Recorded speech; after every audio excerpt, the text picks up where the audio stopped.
Hello, friends.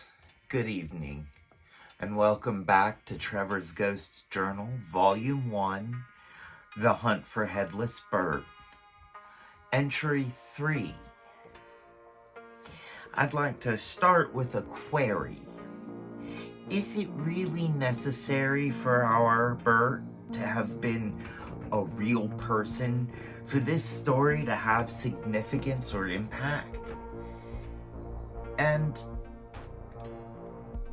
I don't think so.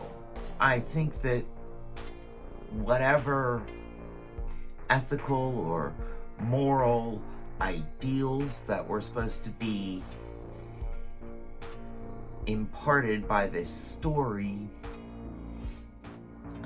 I think they're imparted by the story whether the story is true or not, whether Bert is real or not. And I'm not entirely sure that Bert had to be real for Bert's ghost to be real. But that's metaphysics, and I'm not here to discuss that. An update on word from the Windmill Inn. I did not call them, but my friend in North Yorkshire did. And they told me that the employee that they talked to, the bartender that they talked to, said that as far as they knew, it had been open for about 200 years, which doesn't do a whole lot to narrow this down. Now, in the same conversation, my friend told me that they may have found the Marshall farm. And in looking into it, the farm that they found is 11 miles away, not 5 miles away, but it is on the rail line. It could be the same family and the farm could have moved. It's also entirely possible that details of the story may be changed over time.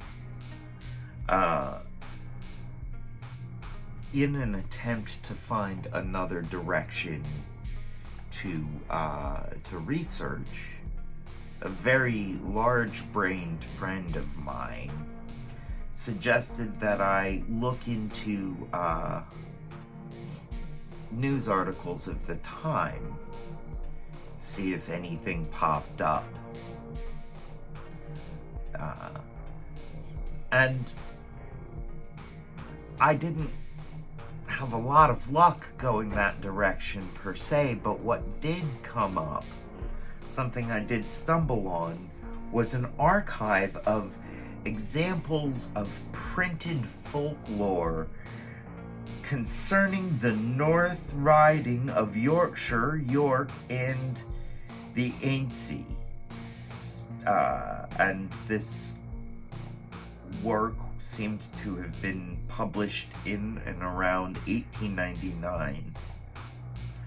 I feel like even if I don't find mention of our Bert in this text, A, that doesn't mean he doesn't exist, and B, I think there's a lot in there to be learned in general, and there might even be some cultural context to be gleaned from this document that I will put a link to in the doobly-doo and continue to look through as I can.